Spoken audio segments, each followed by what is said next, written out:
Hoje você fica perdido na hora de achar o defeito da fonte chaveada. Quando você pega uma placa de fonte de alimentação chaveada, você não sabe como rastrear o defeito, o problema dela. Comenta que você já passou por isso. Escreve "eu já passei" aqui no campo de comentários, isso é muito importante. E hoje eu vou te ensinar como localizar um dos defeitos das fontes chaveadas que faz com que ela não tenha tensão lá na saída. Então não tem 12 volts na saída, não tem 5 volts, não tem 15 volts. Eu vou te ensinar a rastrear este defeito aqui com o osciloscópio da Rigol Technologies, multímetro e muito conhecimento. Show de bola! Já anota a aula top aqui no campo de comentários, crava o dedo no like e vamos pra cima!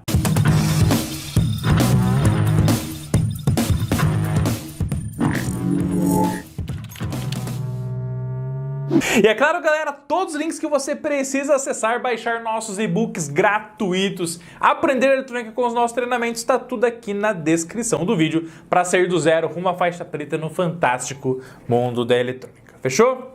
Vamos que vamos! E todo circuito integrado, para que ele funcione, primeiro ele precisa de alimentação.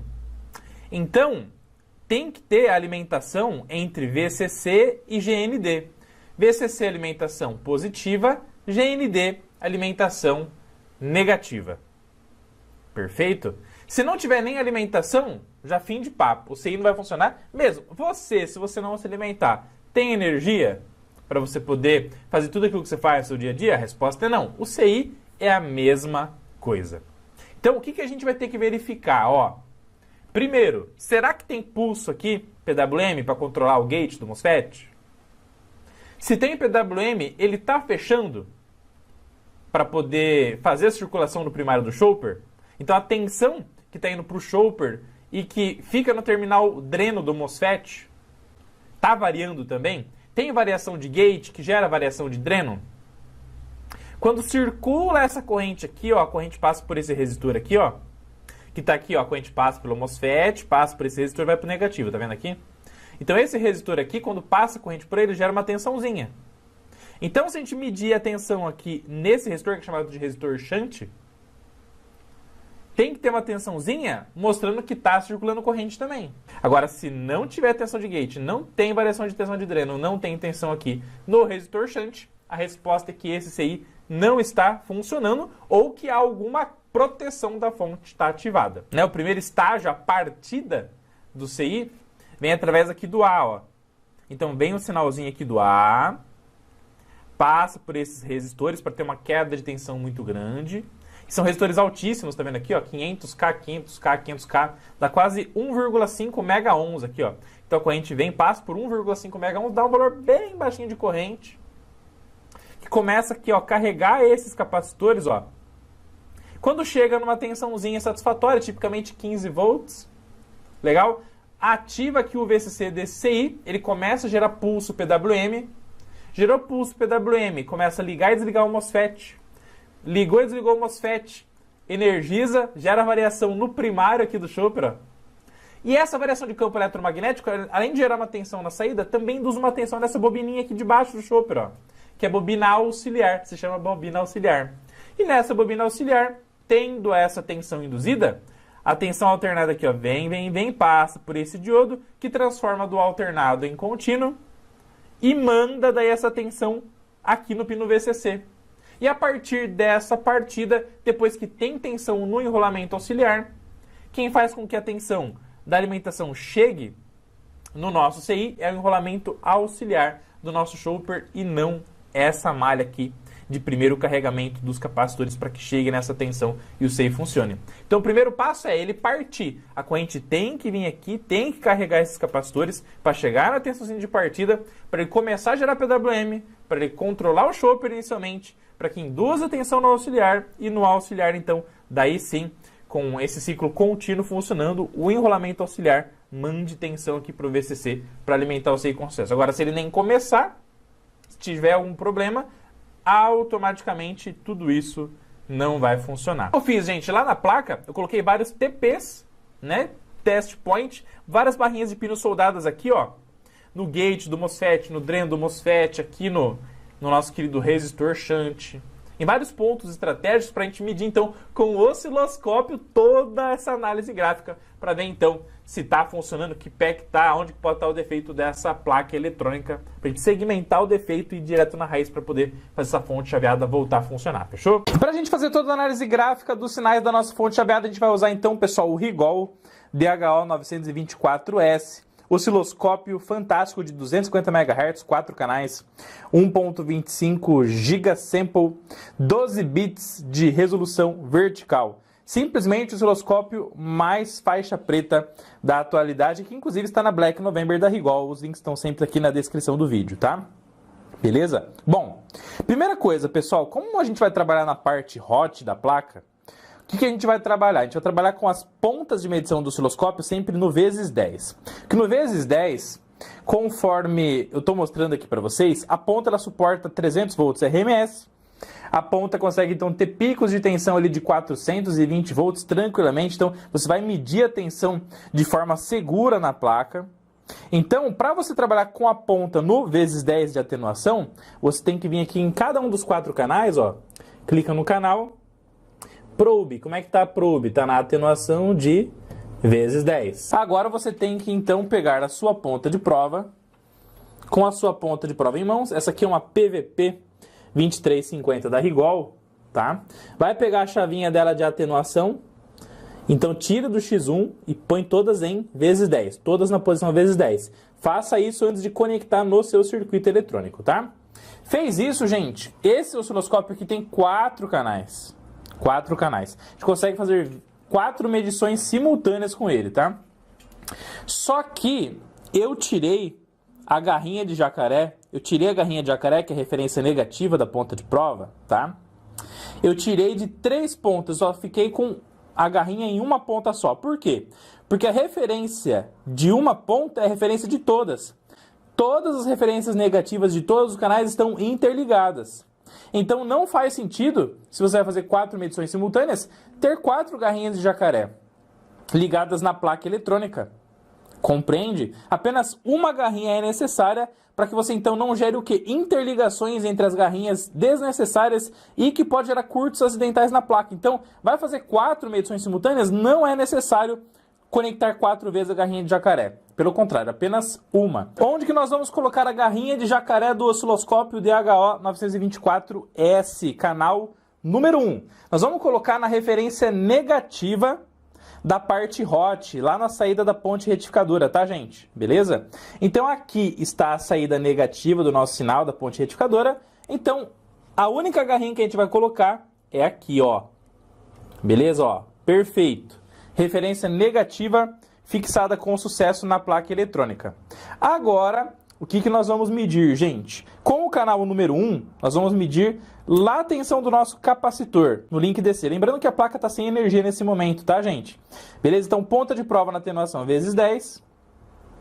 E colocamos aqui para fazer a medição da tensão do nosso querido capacitor, que vai ter lá os nossos 180 volts. Beleza? Canal número 2. Onde que nós vamos medir? Vamos medir a tensão de gate. Então, já tem um terminalzinho aqui, ó, soldado exatamente no gate do nosso MOSFET, ó. Beleza? Então tá aqui, ó. Coisa linda. Ponta de prova do canal número 3. Nós vamos medir o quê? A tensão de dreno do nosso MOSFET, ó. Beleza? Então, ponta de prova do canal número 3, tensão de dreno. Vamos lá, ó. Fechou? Colocamos aqui tensão de dreno. E ponta de prova do canal número 4. Professor, como é que você sabe qual que é o canal 1, 2, 3 e 4, gente? Aqui, ó. Ó, pela cor de identificação dos canais. Então, amarelo, canal número 1, azul claro, número 2, vermelhinho, rosinha, número 3 e azul escuro, número 4, tá? E então, o nosso canal número 4 vai medir no resistor shunt, que tá aqui, ó. Beleza? Ó, nesse carinha aqui. Muito bem. Ponta de provas fixadas, agora a gente tem que fazer o quê? Foco no osciloscópio para ajustar ali o sinal da melhor forma possível. Colocar os 4 sinais simultâneos aqui na tela do nosso osciloscópio, ó. Como no canal número 1 a gente vai medir então 180 volts, vamos clicar aqui no canal número 1 para selecionar ele, beleza? Ó. mais uma vez para ligar ele novamente. E vamos colocar aqui uma tensão de volts por divisão, ó, de cerca de 100 volts por divisão, tá bom? Beleza? Vou pegar aqui, ó, no vertical e vou descer um pouquinho o sinal. Beleza? E já marcou aqui, ó, uma tensão então de 180 volts. Perfeito, ó. Beleza? Então, tá show de bola. No canal número 2, nós temos uma tensão de quantos volts, gente? Lá no máximo, ó. No canal número 2, ó. Milivolts. Fala, ih, rapaz. Então quer dizer que a tensão de gate tá em milivolts. Tem algum pulso aqui? Ó, não estamos enxergando pulso nenhum lá no gate do MOSFET.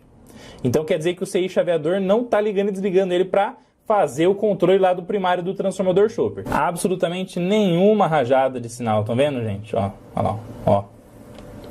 Nada, nada, nada, nada. Então quer dizer que o gate não está sendo ativado. O MOSFET não está sendo ativado. Tá bom?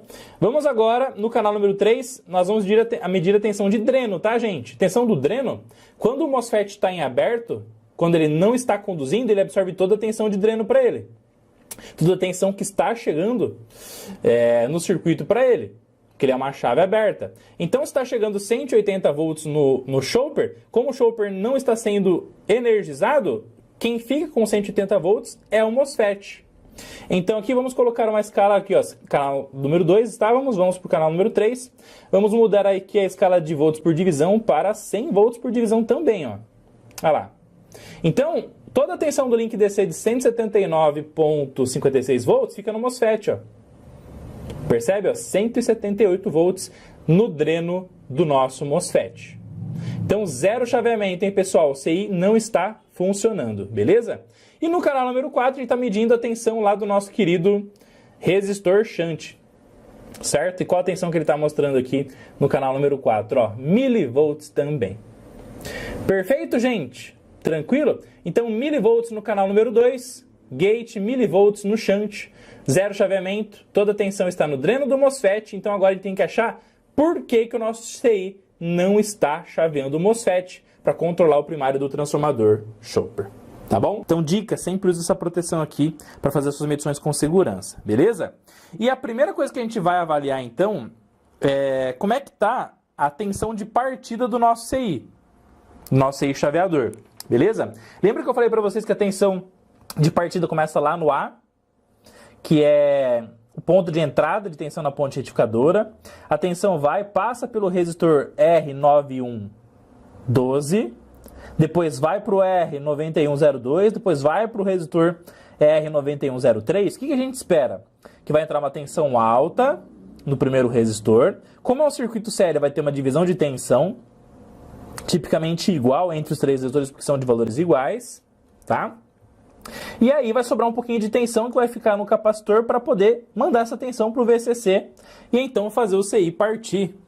Beleza? Os resistores vão controlar a corrente de partida do nosso CI. Beleza? Então eu vou tocar aqui e aí vocês vão ver as medições no nosso querido osciloscópio da Rigol. Uma coisa muito massa no osciloscópio da Rigol é que você consegue acessar ele via rede. Então conectei um cabo de rede nele aqui, um cabo Ethernet. Ele já gerou um IP. Então, ó, o IP dele é 192.168.0.46. E eu vou abrir lá no meu computador agora e você vai enxergar tudo que está acontecendo no osciloscópio, em todas as medições diretamente no computador. E eu vou colocar na edição aqui para você de forma sensacional para você ver o que eu estou medindo na placa e imediatamente o que está acontecendo na tela do osciloscópio ao mesmo tempo. Muito bem, meus queridos, vamos então agora medir a tensão sobre os resistores da malha de alimentação inicial do nosso CI. Vamos lá, ó. Tensão inicial 70 volts, entrou no primeiro resistor da nossa malha resistiva, que vai fazer os capacitores carregarem pela primeira vez para fazer o CI partir lá no VCC, quando atingir a tensão dele de partida, que geralmente é uns 15 volts, tá? Então entrou 70 volts, vamos lá. Se está circulando corrente por ele, vai ter que ter uma queda de tensão. Ó, 70 no terminal, 45. Opa, tá tendo aí uma queda de cerca de 25 volts. Então, se está tendo queda de tensão, quer dizer que o circuito, aquela malha não está aberta. Está circulando corrente, porque só se circular corrente que vai gerar queda de tensão. Então, entrou 70, saiu 45, 46, Esses 46 chegaram no outro resistor que é o R9102. E vai ter uma queda de mais ou menos uns 20 volts aí também, vai marcar uns 20 volts na saída dele. Olha lá, 25 volts. E na saída dele, da saída dele vai na entrada do outro resistor, 25 volts. E na saída dele vai ter que ter a tensão do CI, que geralmente é uns 15 volts lá no VCC, ó. E quanto que tem? 1 volt. Então esse 1 volt aqui, ó, é a tensão que está chegando lá no VCC do CI e que não vai fazer ele partir nunca. Não vai gerar PWM nunca, tá? Então entrou o 70, dividiu tensão do primeiro resistor com o segundo, 46, 46, outra queda de tensão, 23, 23, outra queda de tensão. Tá chegando no CI, no seu VCC, 1.5 volts, tá? Uma outra maneira da gente confirmar isso é medindo diretamente no pino de VCC do CI. O CI da nossa placa eletrônica é esse cara aqui, ó. É esse CI oscilador, esse SMD aqui, ó. Então o que você pode fazer? Você pode medir diretamente no pino dele de alimentação, que é o pino número 5 desse SMD, tá? Vou tentar posicionar aqui para vocês, para a gente fazer essa medição de tensão lá no pino dele de VCC apenas, tá? Como é SMD, você tem que tomar muito cuidado para não colocar a medição em curto, tá bom, gente? Beleza? Ó, somente lá no pininho. Vamos lá. Olha lá, 1,5 volt, tá? E aí o CI definitivamente não irá funcionar. Agora, por que que tá 1,5 volt? Agora vem a próxima análise. Então, se eu medir continuidade elétrica entre o 5 e o 1, e der, quer dizer então que existe um curto na malha VCC do nosso querido circuito integrado, tá? Ó, aonde que eu tenho o GND? Onde que tá a nossa referência negativa? Pino número 1, ó, tá aqui. E o pino 5, tá aqui, vamos lá, ó. E aconteceu o que a gente previu, o que estava previsto. O VCC em relação a GND está em curto. Tem algo que está queimado, algo que está oferecendo uma baixa resistência entre VCC e GND. Ó, e cadê o 9102? Está aqui, ó. O positivo do capacitor, negativo do capacitor, olha lá. Ó. O curto-circuito está refletindo aqui nesse capacitor também. Quem mais está lá? O 9104, que é esse capacitor cerâmico SMD aqui, ó. Então, quando você tem algo em curto entre VCC e GND, todo mundo que está entre VCC e GND vai apresentar o mesmo curto. A mesma resistência baixa, ó, a mesma continuidade. Mas aí a questão que fica é a seguinte. Tá, professor, mas então qual componente que está em curto? É o CI, que está apresentando essa resistência baixa? É o capacitor eletrolítico 9102? É o SMD cerâmico 9104? Qual é o componente que está apresentando essa resistência? Tá curioso para saber se é o CI da fonte chaveada que está em curto, se é o capacitor cerâmico, se é o capacitor eletrolítico. E agora, professor Rodolfo? Calma, ó, fica tranquilo. Eu vou deixar um vídeo aqui na tela final que você clicando, você vai assistir exatamente o vídeo onde eu mostro estratégias para você localizar qual é o real componente em curto nessa malha de alimentação aí do nosso querido CI lá no VCC dele, na nossa fonte chaveada, está impedindo ele de partir de forma show de bola. Pode ficar tranquilo, mas não esquece de clicar no link aqui da descrição do vídeo também e baixar nosso e-book gratuito para aprender eletrônica do zero, rumo à faixa preta, ser um especialista na área, já fazer os primeiros reparos e desbravar o mundo da eletrônica não sozinho, mas acompanhado da família Eletrônica Fácil. Chegou até esse ponto, escreve "Eu cheguei" aqui no campo de comentários. Te vejo no próximo vídeo. Vamos que vamos, vamos. Pra cima!